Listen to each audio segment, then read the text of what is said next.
Hello my friends, welcome back to Milk and Cookies Total War, and today we'll be watching a beautiful game transpire between Tlaxtlan Soothsayer and Zeblasky, two very experienced competitive players using two of the more micro-heavy factions in the series. It's the Wood Elves versus Bretonnia, as the feudal French are pretty damn tired of having their people eaten by trees. So, this is a hard matchup for the Wood Elves, maybe one of the more lopsided in the game when you consider that Sooth is commanding the Bretonnian cavalry. But why is this so tough for the Azrai?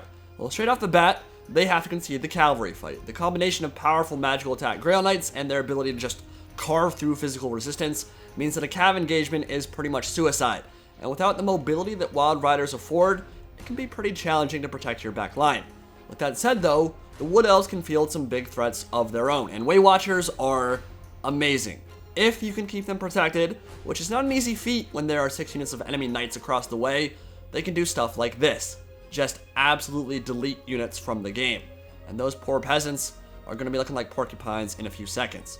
So, army composition wise, both Zeblasky for the Wood Elves and Soothsayer for Bretonnia have gone super wide, literally and figuratively, covering a huge portion of the map with their armies, and Sooth has gone for a really cheap, cost-efficient front line with men-at-arms, sword, and board, while knights will be the true killing power of the army.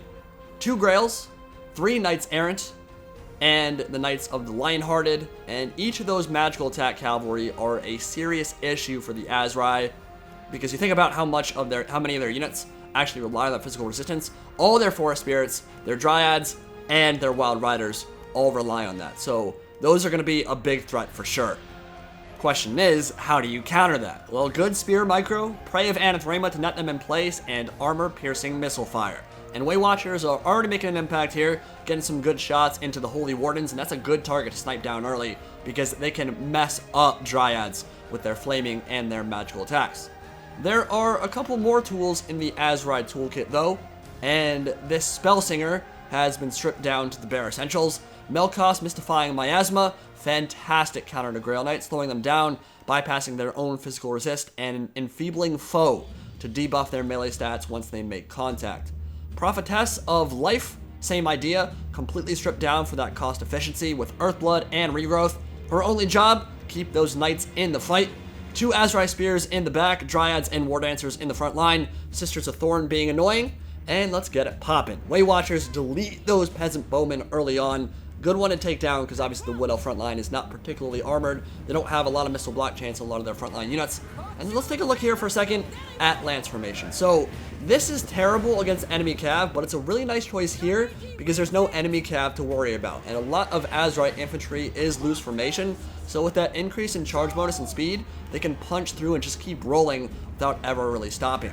Melkoth's Mystifying Miasma going down on some Grail Knights to slow them down early, get some early HP damage done to them, and the Way Watchers will want to take a lot of those Peasant Bowmen off the field because of that fire damage, and of course it's the fact that they deal long-range missile fire, and Wood Elves don't really stand up to that particularly well. They really need to get taken out.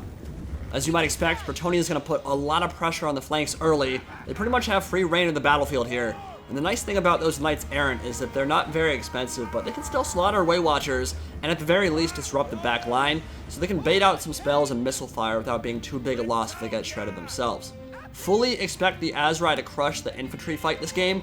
War Dancers are going to have a field day cutting up those dirty little peasants, but it's that ever-present threat looming in the flanks and rear that they really need to be worried about. And as they make contact now, those dual swords will absolutely shred through those men-at-arms.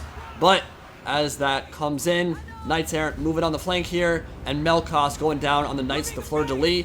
And if you had any questions about why that spell is so good against cavalry, this should answer it for you. Look at how slow they're moving. And with AP missile fire slamming into them as well, spears closing in, they should not be long for this world. But as soon as the spell wears off, you see the benefit of that additional charge speed on the Lance Formation, able to get a rear charge into the Dryads. Probably not going to be able to do too much damage there. More Grail Knights and more Knights Errant in Lance Formation on the flanks, ready to put some more pressure on the back and get some of those beautiful hammer and anvils off. Prey of Anathema will go down here, and that's a great use, especially if the Way Watchers start firing into them.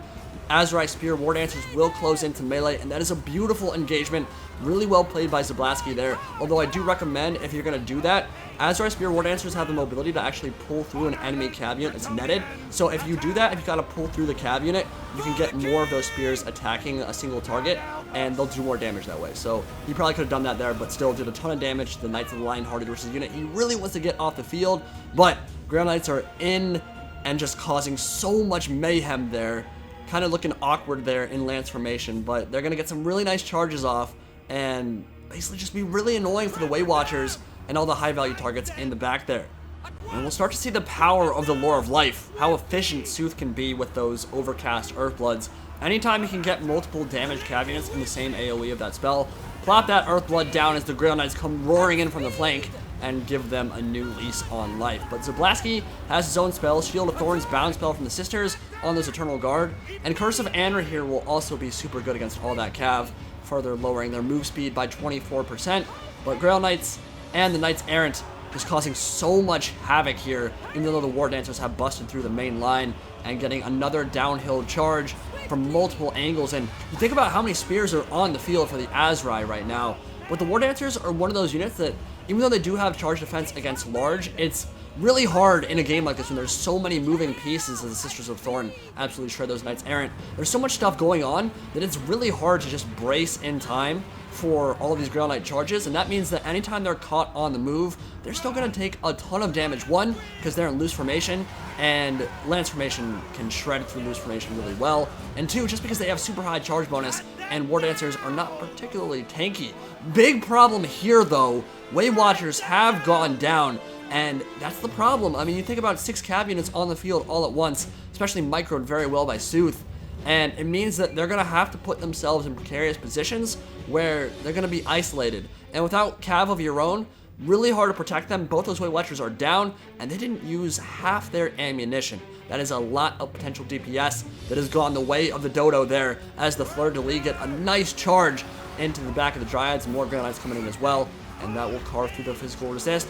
Those Dryads are worst for the wear right there, and will probably go down very soon. Guardians, or Holy Wardens of La Masantal, engaging the Glade Lord and some of these Eternal Guard. They are completely surrounded and will rout. So very nice engagement from Zeblasky there. And we are completely spread out all over Galbaraz right now. Sisters of the Thorn getting some good shots into the flank of the Grails.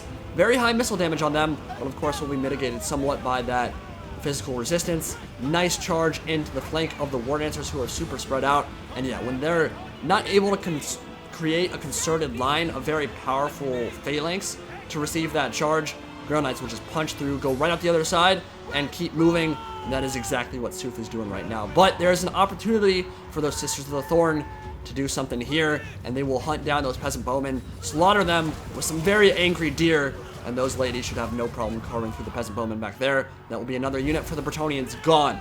Regrowth on top of those Grail Knights, healing them up nicely, and Bretonnia is winning the magic fight. Spellsinger went down early, means no more Melkos or enfeebling foe for the Bretonnian elite. Look at that cycle charge though, gorgeous from Soothsayer. Dryads and War Dancers caught with their pants down, completely isolated in a really bad spot. But Zeblasky coming in with reinforcements, Glady nearby, Azrai Spears doing their Naruto sprints to close the gap.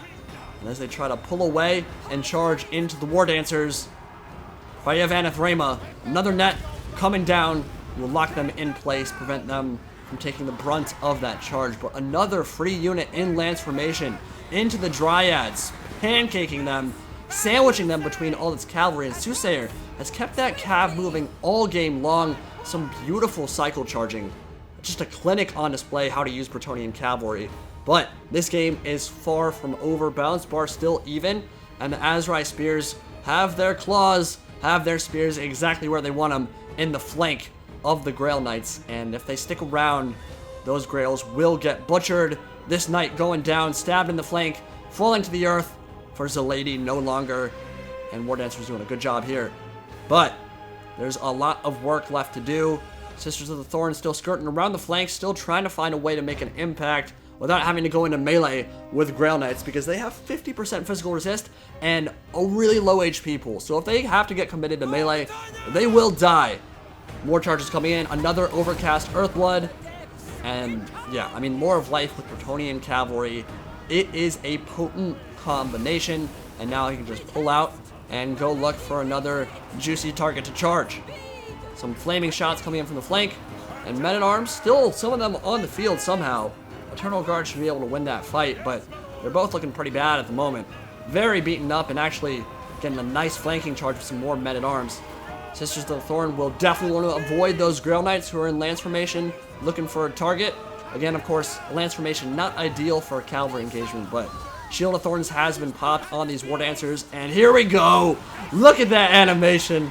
That's the kind of visual flair I love seeing. A cherry on top, an already awesome battle, and War Dancers putting in some nice work here, and they will push forward with the Eternal Guard and try to rout the remnants of those men-at-arms. But Grail Knights still free and charging into Unbraced Black Spearmen and smashing them apart. And that's the problem. The Eternal Guard, if they want to catch the Grail Knights, they have to be moving. But if they want to receive the charge and not take too much damage, they have to be braced. And balancing that is pretty challenging. Sisters of the Thorn are still full HP though, and this is a beautiful engagement. This is one that they can take with their 50% physical resist. They can soak up the charge of those fleur-de-lis who do not have magical attacks. Azrai Spears come in from behind and come to pieces. Beautiful from Zeblasky there. Might be enough to turn it if he can get rid of the Grail Knights afterwards. Prey of Anathema goes down, prevents the Grail Knights from moving and charging into the back of the unprotected Sisters of the Thorn. That was a big engagement there. That might be enough to turn it. But yeah, there are a couple Grail Knights thrown in there for good measure, but they'll probably drop to the bonus for large and armor piercing of those spears. Sisters need to get out of there though. They need to cook with gas or they're going to get slaughtered because Grail Knights are free. Prey of Anathema no longer active. And yes, they will disengage. But pretty much a full unit, and Earthbloods are still on the field, charging from both sides. Another Earthblood goes down. Those Grails have made such a big impact on this game and have been microed so well. I mean, that's just cavalry porn right there, dude. And not the weird kind. The glorious, the beautiful Total War kind. Pancaking a unit with charges from two different sides at the same time. That's the dream right there. And as Sisters of the Thorn start tossing a bunch of peasants off in the distance, this battle is definitely shifting pretty hard in the Bretonnians' favor. Grail Knights have done so much work in this game, and they've gotten their lances, their magical lances, on target into the Sisters, and yeah, in about 5 seconds, they're all gonna die. Low HP pool and physical resist does not match up well against Grails, and even though a few of them will go down to the Azrai Spears, more charges coming in from the other side, and yes, Tlaxtlan Soothsayer should be able to take this game as the Wood Elves make their last stand and are completely surrounded by the powerful Knights of Bretonnia, and they should be able to get their vengeance for all the trees and all the kidnapping that have occurred on the borders of Loren.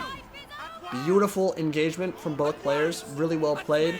But at the end of the day, lance formation and some really good cavalry micro proved just a little bit too much for the Wood Elves. So, what could have been better? What was really well done by both players? Well, I think probably the biggest issue for the Wood Elves that game, well, there were two. They lost their Way Watchers and they lost their Spellsinger pretty early. Really need that Spellsinger round to cast as many Melkoths as possible because it's the best way to counteract Lore of Life, best way to limit the mobility of the Grail Knights. Losing her early on meant that he lost probably more than half his Winds Magic Pool, probably even more than that, because Melkoths and Enfeebling Foe are both very cheap spells, and that was a big issue. Losing Way Watchers, you can't. I mean, if they have half their ammunition left, that is literally so much gold going down the drain, so much potential damage against the Grail Knights. Can't have that happen either.